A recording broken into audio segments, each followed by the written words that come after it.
여러분은 예수님의 대사입니까? 대사란 대통령으로부터 파송을 받아 다른 나라에 가서 자국의 이익과 양국 간의 관계 증진을 도모하는 사람입니다. 영어로 앰버서더라고 이야기하지요. 오늘 본문에는 이 대사라는 단어는 없지만은 사신이란 단어가 나오고 있습니다.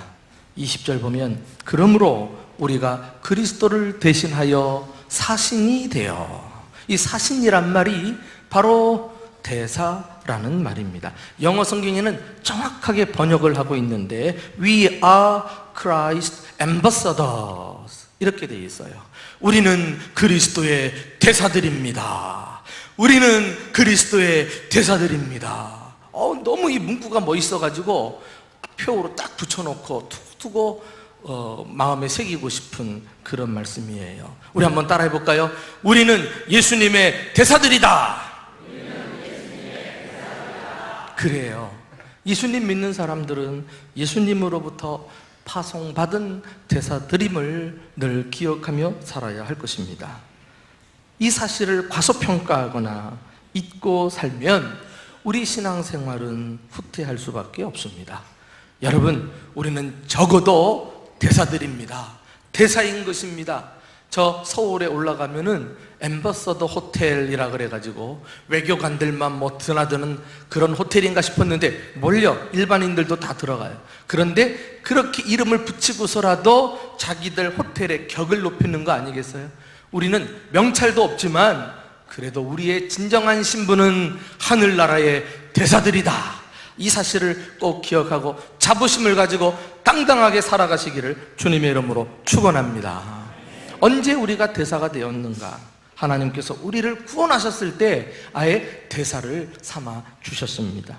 하나님은 죄인인 우리를 이 세상으로 불러내서 성도 삼으셨죠. 성도가 무엇입니까? 거룩한 무리라는 뜻입니다. 이 말은 세상과 구별된 사람들이라는 뜻 아니겠어요? 그런데 이 거룩한 무리들을 이제는 다시 세상으로 보내셨습니다. 그래서 대사가 된 것입니다. 이것은 교회의 구조를 보아서도 잘 알 수 있죠. 교회는 여러분들이 들여다볼 때 꼭 이 건물로 된 외관을 보시면 안 돼요. 형식을 보시면 안 돼요. 성경에서 말하는 교회가 가지는 이중 구조를 가지고 여러분들이 교회를 평가하셔야 합니다. 이것을 오는 구조, 가는 구조라고 말하고 있죠. 예컨대 마태복음 11장 28절 우리 다 같이 읽어봅시다. 시작. 수고하고 무거운 짐진 자들아 다 내게로 오라. 내가 너희를 쉬게 하리라. 오라고 초청하십니다. 그래서 모인 자들이 교회 아닙니까? 그래서 교회 안에는 모이는 교회, 오는 구조의 특성을 가지고 있어요.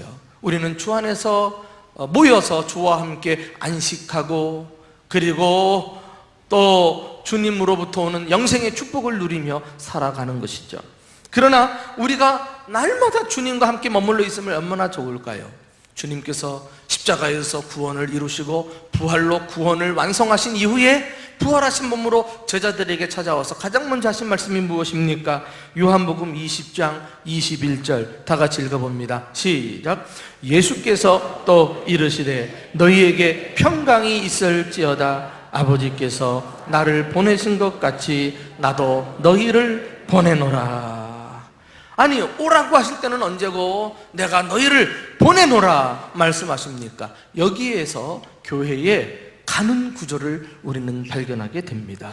이것을 모이는 교회와 반대로 흩어지는 교회라고 표현을 하고 있지요. 이렇게 교회는 건물로 튼튼하게 짓는 것이 중요한 게 아니라 그 교회 안에 모이는 교회, 흩어지는 교회, 다시 말해 오는 구조, 가는 구조가 균형 있게 자리를 잘 잡으면 그 교회가 건강한 교회로 주님께 인정을 받을 수 있습니다. 모임만 강조하고 성도들이 흩어지는 일에 영 관심이 없다, 그냥 교회 생활로만 만족하고 있다, 그러면 고인물은 썩듯이 빤듯이 교회도 병들게 되어 있습니다. 모임만 강조한다는 것은 어느새 우리 신앙생활이 형식화된다는 것입니다. 어느새 잘하고 있다고 착각하게 되는 것입니다. 그러면서 점차 사명을 놓쳐버리고 마는 것이죠. 예수님은 우리에게 교회에서만 모여 있어라 이렇게 말씀하지 않고 세상으로 가서 모든 족속으로 제자를 삼으라고 명령하셨어요. 또 예루살렘과 온 유대와 사마리아와 땅끝까지 이르러 내 증인이 되라고 말씀하십니다. 기억하십시오. 그리스도인들은 신앙생활의 무대가 교회가 아닌 것입니다. 세상이란 점을 깨닫고 세상을 우리가 밖에 나가서 빛과 소금의 역할을 감당하는 것, 이것이 바로 대사라는 사실을 우리가 기억해야 할 것입니다. 베드로 사도는 이 오라는 말씀, 또 가라는 이 말씀, 이 두 가지를 아예 그냥 한 구절에 딱 모아가지고 그의 서신에서 말씀한 적이 있죠. 베드로전서 2장 9절. 그러므로 우리는 택하신 족속이요, 왕같은 제사장들이요, 거룩한 나라요, 그의 소유된 백성이니 이는 너희를 어두운 데서 불러내어 그의 기이한 빛에 들어가게 하신 이에 아름다운 덕을 선포하게 하려 하심이라. 이 말씀 가만히 보면 우리를 불러냈다, 불러내가지고 예수 그리스도의 빛 속으로 들어오게 해가지고 그 구원의 해를 누리게 했다 말이죠. 혜택을 받게 했어요. 그러나 그것으로 만족하지 않고 그렇게 하신 이유는 그분의 아름다운 덕을 세상에 선포하게 하려 하심이라. 오고 가라는 것이죠. 이것이 바로 대사라고 하는 사명을 우리에게 일깨워주고 있는 중요한 성경의 사상이라고 할 수가 있습니다. 대사란 어떤 사람이며 과연 어떤 일을 하는지 바로 알게 될 때 우리는 더욱 성공적인 그리스도인의 삶을 살아가게 될 것이며 사명을 완수하게 될 것입니다. 첫째, 대사는 자기를 파견한 나라를 대표하는 사람이다 라는 사실이죠. 우리 한번 자막만 읽어보실까요? 시작. 대사는 자기를 파견한 나라를 대표한다. 여러분, 우리가요 전임 사역자라는 말을 하지요. 전임 사역자란 풀타임 미니스트리라고 해가지고 전 시간을 내서 주님의 일을 하는 사람들이죠. 여러분의 목회자들이나 교육자, 그리고 선교사로 부름받은 사람들을 우리는 전임 사역자라고 일컫습니다. 그러나 우리 모두 전임 사역자는 아닐지라도 전임 그리스도인으로 부름받았다는 사실을 아십니까? 다시 말해 전 삶을 그리스도인으로 살라는 부르심을 받은 것입니다. 주일 하루만, 그것도 예배 드릴 때만 그리스도인이 아니라는 것이죠. 주일부터 토요일까지 전 삶이, 내 전 삶의 영역이 그리스도인으로 살아가도록 부름받았다는 사실을 우리는 꼭 기억해야 되겠습니다. 그래서 우리가 이 세상을 향해서 그리스도인답게 살아가는 것, 이것이 바로 대사의 삶인 것이죠. 우리 마태복음 5장 14절 이하를, 이 점을 염두하며 함께 읽어보실까요? 시작. 너희는 세상의 빛이라. 너희 빛이 사람 앞에 비치게 하여 그들로 너희 착한 행실을 보고 하늘에 계신 너희 아버지께 영광을 돌리게 하라. 우리를 세상의 빛으로 부르셨지 교회의 빛이 되라고 말씀하지 않았습니다. 우리 교회에서는 다 같이 믿음이 제일 좋은 사람 같고 누구보다도 주님을 제일 사랑하는 사람 같고 내가 예수 제일 잘 믿는 것 같을지라도 여기서는 우리가 진정한 평가가 되어줄 수 없다는 거예요. 진정한 평가는 누가 하느냐? 내가 세상에 나가서 세상 사람들이 나의 삶을 보고 내가 진정한 그리스도인인 줄로 인정할 때 그들이 하나님께 영광을 돌린다는 것이죠. 놀라운 일입니다. 너희는 세상의 빛이라. 이 빛은 하나님 나라의 특징이죠. 의롭고 진실하고 바르고 말이죠. 그 나라의 대사가 세상에 나가서 빛된 생활을 해야 한다는 거예요. 우리의 부족은 교회 안에서는 잘 믿는데 밖에만 나가면 안 믿는 사람과 믿는 사람과 그냥 다 너나 나나 똑같아 버린다는 거예요. 그래서 어떤 문제가 일어났어요. 그 문제를 풀어가는 과정에서 믿는 사람의 구석이 하나도 보이질 않아. 끝까지 앉으려고 양보하지 않아요. 거짓말로 협작합니다. 끝까지 말로 협박합니다. 야, 저 사람 나중에 알고 보니까 예수 믿는 사람인데 고개를 못 들어요. 우리가 세상의 빛이요 세상에 파송받은 하나님 나라의 대사라고 한다면 그에 걸맞게 말하고 행동해야 되지 않을까요? 세상 사람들은 우리가 하는 일과 말을 보면서 하나님과 예수 그리스도에 대해서 알게 되는 것입니다. 그래서 이런 말이 있잖아요. 불신자들은 기도하지 않고 우리의 말을 엿듣고 불신자들은 성경을 읽지 않고 우리의 행실을 본다. 그리했어요. 다시 한번 강조하거니와 예수 믿는 사람은 하나님 나라에서 파견된 대사들이요 교회를 대표하는 공인들이에요. 우리 예수 믿으면 이미 사적인 사람들이 아닌 것입니다. 내가 나가서 누굴 만나고 어떤 일을 하더라도 그냥 세상 사람들처럼 하고 싶어도 내 뒤에 하나님이 계시고 내가 하나님의 나라를 대표하는 사람인데 이건 내가 잘못했다가는 이 불신자들에게 하나님 욕 돌리겠다, 이런 마음이 앞서는 게 믿는 사람이에요. 이렇게 살아야 안 믿는 사람하고 구별되는 거 아니겠어요? 사업을 해도 안 믿는 사람들처럼 비양심적으로 하고, 직장생활에도 안 믿는 사람처럼 불성실하게 하고, 가정생활 형편없고, 이러면 무엇으로 우리가 예수 믿는 걸 보장할 수 있겠단 말입니까?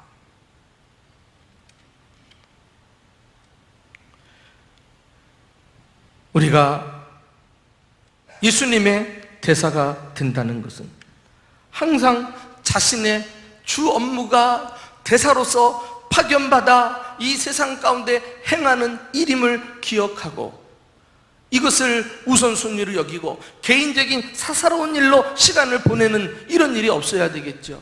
오늘 본문에 사신이라고 하는 말 대사라고 했잖아요. 그런데 이 말을 길게 설명하는 또 다른 구절들이 나오는데 18절 보면은 또 우리에게 화목하게 하는 직분을 주셨고, 또 19절에도 뭐라고 말했죠? 화목하게 하는 말씀을 우리에게 부탁하셨느니라. 그 대사가 하는 일은 뭐예요? 열일을 제쳐두고 어찌든지 불신자가 하나님을 만나가지고 죄인이 하나님과 화목하게 되도록, 내가 그렇게 은혜 받아서 하나님 앞에 화목하게 되었고 대사까지 되었으니 이제는 다른 사람들 찾아가서 만나는 사람들마다 예수 그리스도의 빛을 비춰가지고 그들이 주님 앞으로 돌아오게 하는 이 일에 우리가 우선순위를 두고 살아가야 한다는 거 아니겠습니까? 나는 이런 차원에서 구약에 나오는 다니엘이라는 사람이 이방 땅 바벨론에서 대사의 역할을 잘 감당한 모범적인 사례라고 말씀을 드리고 싶어요. 이 다니엘이 바벨론 땅으로 끌려왔습니다. 그때 왕은 다리오 왕이었어요. 천하에 자기 말고 다른 사람이나 다른 신에게 절하는 자는 다 죽이겠다는 준엄한 명령을 내려서 전국 방방곡곡에 조소를 붙이지 않아요. 그러나 다니엘은 그것을 알고도 자기 방에 가가지고 말이죠, 이불을 뒤집어 쓰고 기도한 것도 아니에요. 창문을 활짝 열어놓고 예루살렘을 향하여 하나님 앞에 무릎 꿇고 하루에 3번씩 그것도 감사 기도를 했어요. 여러분, 뭐 감사할 게 있다고 말이죠. 조목조목 따져가면서 하나님 앞에 감사하는 이런 다니엘의 모습을 우리는 감동적으로 보고 있습니다. 그런데 그걸 또 딱 고자질 해가지고 왕이 다니엘을 체포를 하죠. 그리고 왕의 명령대로 그를 죽여요. 어떻게? 사자굴에 던져 넣습니다. 그러나 왕이라도 다니엘이 매우 총명스럽고 일을 잘한다는 사실을 알아요. 참 훌륭한 인재감이다, 죽이기는 아까운데 그 왕의 명령은 바꿀 수가 없으니까 말한 대로 사자굴에 쳐넣지요. 그리고는 밤새 잠을 이루지 못해요. 새벽같이 일어나가지고 왕이 말이죠, 사자굴 앞에 찾아가서 혹이라도 기대하는 마음으로 다니엘 이름을 부릅니다. 다니엘아, 다니엘아. 그리고 한 말이, 항상 섬기는 너의 하나님이 사자의 입에서 너를 구원하시기에 능하셨느냐? 다시 말해, 너를 구원하셨느냐? 이런 말이잖아요. 그러니까 이 이방 왕이라도 다니엘을 볼 때, 야, 다니엘 저놈은 항상 하나님을 섬기는 사람이다. 뭐 다니엘이 하나님 앞에 예배만 했겠어요? 기도만 한다고 그렇게 보았겠어요? 그렇게 하나님을 섬기는 믿음을 가지고 누구를 만나든지 대사로서 본이 되고 빛이 되고 감동을 주니까 왕이라도 그 사실을 깨닫고 그 하나님이 이제는 너를 구원하시겠느냐 이렇게 물어본 거예요. 야, 우리가 세상 사람들에게 이런 인정받아야 되지 않을까요? 이것이 대사의 삶이 아닐까요? 그랬더니 뜻밖의 다니엘이 그 사자굴 속에서 왕의 이름을 부르는 거예요. 살아있는 거예요. 왕이여 만세무강하옵소서. 하나님이 천사를 보내서 사자의 입을 봉하여 나를 구원하셨나이다. 할렐루야. 네. 여러분, 이 놀라운 사건이 항상 하나님을 섬기는 주님의 대사들에게도 변함없이 주님께서 지키시고 돌보시는 기적같은 은혜가 있는 줄로 믿습니다. 그런데 놀라운 것은 다니엘이 살아난 것 자체가 기적이 아니라 진짜 기적은 이 이방의 다리오 왕이 회심했다는 거예요. 변화받았다는 거예요. 그 내용이 너무너무 놀랍습니다. 우리 다니엘 6장 26절 27절 말씀 다 같이 읽어보실까요? 자, 시작. 이제 내가 조서를 내리노라. 내 나라 관할 아래에 있는 사람들은 다 다니엘의 하나님 앞에 떨며 두려워할지니 그는 살아계시는 하나님이시요 영원히 변하지 않으실 이시며 그의 나라는 멸망하지도 아니할 것이요 그의 권세는 무궁할 것이며 그는 구원도 하시고 건져내기도 하시며 하늘에서든지 땅에서든지 이적과 기사를 행하시는 이로써 다니엘을 구원하여 사자의 입에서 벗어나게 하셨음이라 하였더라. 할렐루야. 여러분, 무슨 수로 이 강팍하고 하나님 없는 자, 하나님을 모르는 이방, 그것도 자기 높은 지위만 믿고 살았던 왕을 그렇게 바꾸어 놓을 수 있습니까? 그리스도의 대사가 그곳에 들어가 예수 믿는 자답게 살게 되면, 화목회하게 하는 직분을 수행하면 반드시 오늘날도 얼마든지 우리 앞에서 주님 앞에 나의 삶을 보고 돌아오는 자들이 부름대같이 일어나게 될 줄로 믿습니다. 이 중요한 것은 그런 사람들을 하나님이 놓치지 않고 보호하셔요. 항상 하나님을 섬기면 하나님이 항상 우리를 눈여겨보시면서 보호하고 계심을 믿으시기 바랍니다. 참 그 결과가 더 놀라운 게 있어요. 그러고 나서 다니엘서 6장은 어떻게 끝을 맺느냐면은 28절에 우리 한번 다 같이 읽어봅시다. 자, 시작. 이 다니엘이 다리오 왕의 시대와 바사 사람 고레스 왕의 시대에 형통하였다. 여러분, 권력은 정권이 바뀌면 우수수수수 다 떨어지게 돼 있어요. 그런데 이 다니엘만큼은요, 두 왕을 섬겼다니까. 두 정권 가운데서도 형통하였더라. 야, 이렇게 대사의 사명을 잘 감당하면 그게 손해보는 것 같고 세상 사람들하고 다르게 살기 때문에 무시당하는 것 같지만 주님이 높여주시고 오늘 왕이 고백한 대로 건져주시고 살려주시고 구원해주시는 분은 오직 하나님이신 줄로 믿습니다. 다니엘의 하나님, 우리의 하나님이신 줄로 믿습니다. 이런 하나님을 의지하고 우리는 하나님 나라의 대표로서 우리의 삶을 이 땅에서 빛과 소금 되어 성실히 살아내야 하겠습니다. 두 번째, 대사는 자신의 모든 필요를 공급받습니다. 다 같이 읽어봅니다. 시작. 대사는 자신의 모든 필요를 공급받는다.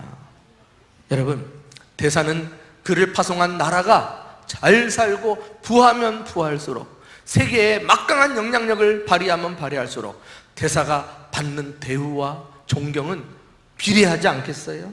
여러분, 하나님 나라의 대사들은 어떠한 사람들인가? 우리를 파송한 하나님 나라가 어떤 나라입니까?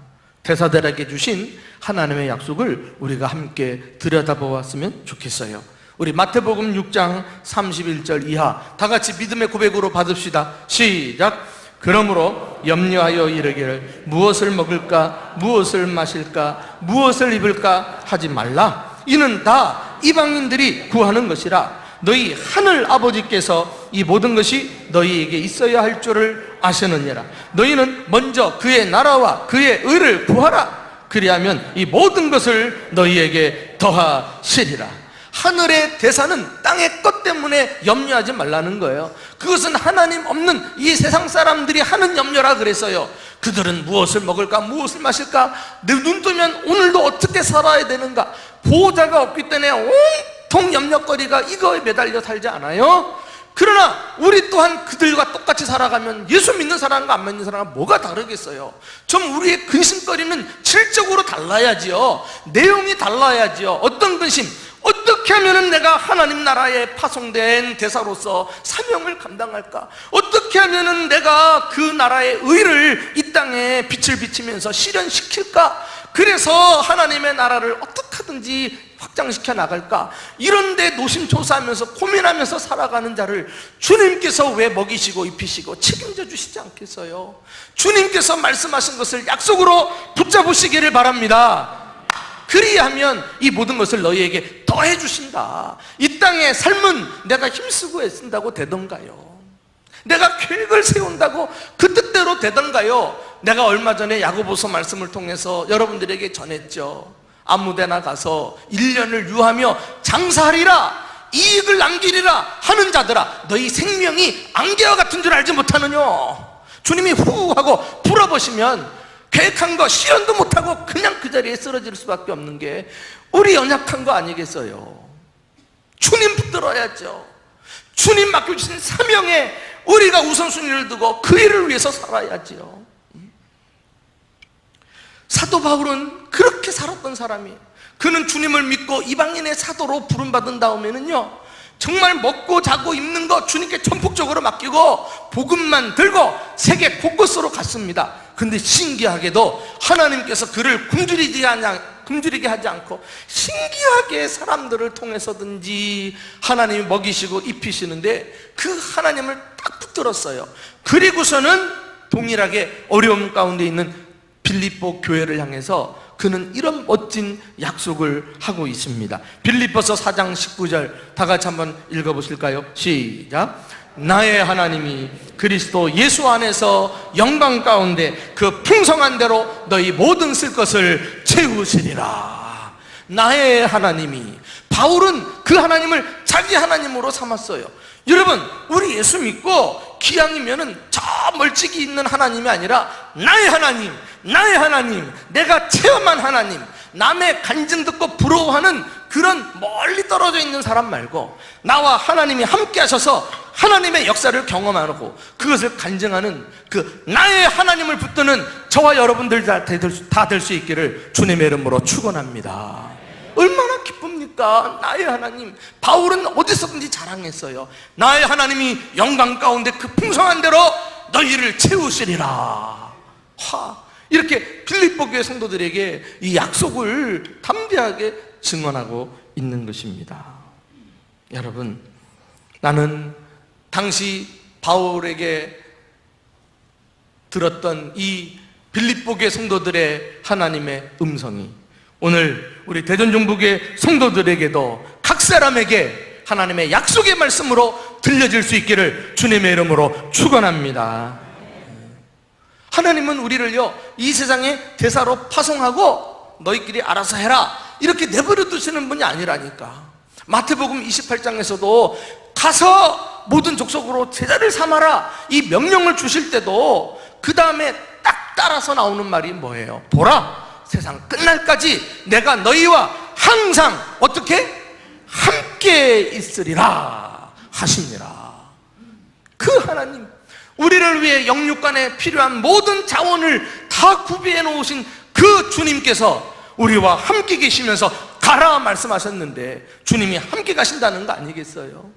이 사실을 붙들고 우리가 이 땅에 어느 곳에 가든지 항상 담대하고 항상 주님을 바라보면서 주님이 공급하심을 체험하는 저와 여러분 될 수 있기를 주님의 이름으로 축원합니다.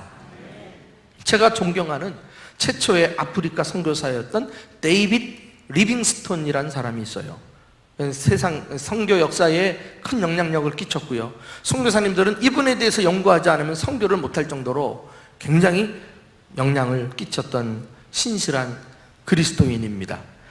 근데 이분이 성공적으로 사역을 하던 중 영국 글래스고 대학교에서 명예 법학 박사 학위를 받게 되어요.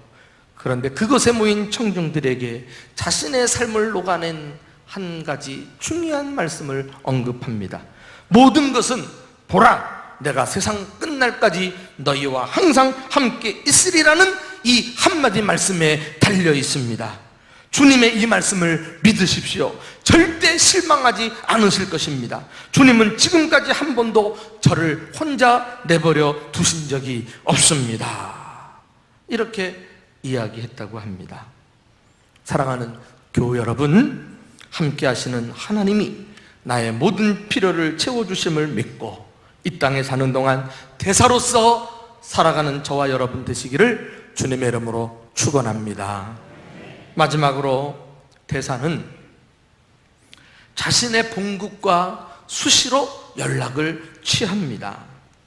대사는 자신이 하고 싶은 대로 자신의 뜻을 일방적으로 나타내서는 안 되죠. 언제나 자신의 지도자가 무엇을 생각하고 있는지, 자신이 어떻게 행동하기를 원하는지 끊임없이 묻고 연락하면서 알아야 할 것입니다. 그런 차원에서 우리가 예수님의 대사로 이 땅에 와서 우리는 주님의 어떤 뜻을 이곳에 이루며 살아가야 할까요? 자, 그것이 주기도문에 잘 나타나 있는데 우리 한번 주기도문 6장, 마태복음 6장 9절 10절 말씀을 함께 좀 읽어보실까요? 자, 시작. 그러므로 너희는 이렇게 기도하라. 하늘에 계신 우리 아버지여, 이름이 거룩히 여김을 받으시오며 나라가 임하시오며 뜻이 하늘에서 이룬 것 같이 땅에서도 이루어지이다. 여러분, 이 주기도문의 내용을 보면은 어쩜 그렇게 하나같이 나를 위한 기도보다도 하나님께 집중되어 있느냐 말이에요. 이게 주기도문의 정신 아니겠어요? 아버지의 이름이 거룩히 여김을 받으시고 아버지의 나라가 임하시고 아버지의 뜻이 이 땅에 이루어지이다. 우리는 이것을 위해서 기도하고 이 주 뜻을 알았으면 이 땅에 사는 동안 그렇게 실현되도록 우리가 살아가야 한다는 것이에요. 그런데 우리는 주기도문을 이렇게 외우면서도 정작 내 이름을 추구하고 말이죠, 내 왕국을 세우려고 하고 내 뜻을 관철시키려고 주님 앞에 부르짖지 않습니까? 세상 사람들의 복받기 위한 기도와 뭐가 다릅니까? 우리가 대사라는 사명을 다시 한번 일깨우기 시작할 때 우리가 추구하는 삶과 기도의 내용조차도 달라야 할 줄로 믿습니다. 그러려면 하나님의 뜻을 알기 위해서 예수님의 대사들은 부지런히 하나님의 기록된 말씀을 읽고 듣고 가까이 하면서 부단히 주님의 뜻을 알려는 노력을 기울여야 할 것입니다. 또 하나님 앞에 나아가 기도하면서 하나님의 전략을 깨닫고 도움을 요청하는 것이죠. 그렇게 해서 우리가 하루하루 주님의 뜻을 이루고 주님의 이름을 높이고 주님의 나라를 이 땅에 이루어가는 그런 삶을 살게 되는 거 아닐까요? 말씀과 기도, 신앙의 기본 생활 없이 우리는 절대로 대사로서 성공적으로 임무를 감당할 수 없는 것입니다. 우리가 이와 관련해서요, 참 아무리 강조해도 지나치지 않는 우리 3만 시간 기도 운동을 할 때 늘 표효처럼 외쳤던 이 말씀 다시 한번 저와 함께 일깨우고 싶어요. 한번 따라해 볼까요? 사람이 일하면 사람이 일할 뿐이지만 사람이 기도하면 하나님이 일하신다. 여러분, 우리가 살아가는 법칙이 아닐까요? 우리가 일해봤자 우리가 얼마나 연약한 존재입니까? 우리의 자원은 유한하지 않을까요? 그러나 하나님이 일어나 일하시기 시작하면 불가능도 가능하게, 그리고 기적이 상식이 되는 놀라운 역사가 얼마든지 우리 앞에 펼쳐지게 될 줄로 믿습니다. 여러분들 지금 품 안에 다 핸드폰 넣고 계시죠? 핸드폰 없으면 불안하니까, 연락이라도 안 되면 뭐 크게 손해볼 것 같으니까 그러면서 핸드폰을 다 지참하고 오시는데, 그 핸드폰 말고 우리에게 헤븐폰 있다는 거 아시죠? 핸드폰 조금이라도 놓치면 큰일 날 것 같이 불안한데, 혹시 여러분들이 기도하지 않고도 불안해하지 않고 살고 계신다면 그것 정말 신앙을 재정비해야 되지 않을까요? 하나님이 우리에게 주신 헤븐폰, 이 전화번호는 너무너무 또 간단하고 좋아요. 1414 1414, 그럼 바로 하나님과 직통됩니다. 요한복음 14장 14절, 내 이름으로 너희가 무엇이든지 내게 구하면 내가 행하리라. 여러분, 여기 예수님께서요, 내를 3번이나 반복하고 계셔요. 그만큼 당신이 자신감을 가지고 자신을 내세워서 이 약속을 보장하고 있는 거 아니겠어요? 이 엄청난 요한복음 14장 14절 1414의 약속을 보장받고 있는데도 우리가 기도하지 않고 염려해, 기도하지 않고 낙심해, 기도하지 않고 이 세상에서 헤매. 그래서 어떻게 우리가 대사라고 할 수가 있겠습니까? 대사가 아무리 똑똑해도요, 계속 본국과 연락을 긴밀히 취하지 않고 자기 멋대로 일을 처리한다면은 자신의 나라에 손해를 끼친다던가, 아니면 대통령을 그 얼굴에 욕을 돌리는 일을 행할 수도 있을 것입니다. 2010년 4월 레흐 카친스키라는 대통령, 폴란드 대통령 부부가요, 비행기 사고로 사망을 해서 전 세계에 안타까움을 샀어요. 저분은 우리나라에 방한을 하시기도 한 분입니다. 사망자 중에는 대통령 부부 내외뿐만 아니라 대통령 비서실장, 그리고 중앙은행 총재, 육군 참모총장, 외무부 차관 등 132명이 탑승하고 있던 것으로 최종 확인이 되었습니다. 이 비행기는 폴란드를 떠나서 러시아 서부 지역 한 공항에 접근하던 중에 그만 추락해버리고 만 거예요. 탑승자 전원이 사망하는 참사를 낳고 말았죠. 그런데 사고 원인이 어디 있었는가? 어처구니 없게도 기장의 무리한 착륙 시도로 밝혀졌습니다. 사고 직전 기장은 일기 불순으로 인근 공항으로 회항하라는 관제탑의 지시를 받았어요. 그런데 이렇게 답신을 합니다. 이 지역은 내가 잘 안다고 말하면서요, 관제탑의 지시를 무시해버리고 만 거예요. 그리고는 4번이나 무리한 착륙을 시도하다가 마지막 번에 가서 그냥 사고를 당하고 말았던 것이죠. 야, 이 얼마나 무모한 일입니까?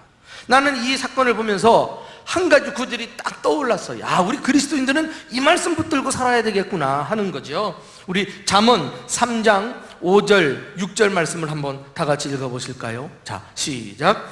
너는 마음을 다하여 여호와를 신뢰하고 내 명철을 의지하지 말라. 너는 범사에 그를 인정하라. 그리하면 내 길을 지도하시리라. 여러분, 내 명철을 의지하지 말라는 게 뭐예요? 잘난 체 하지 말라는 말이에요.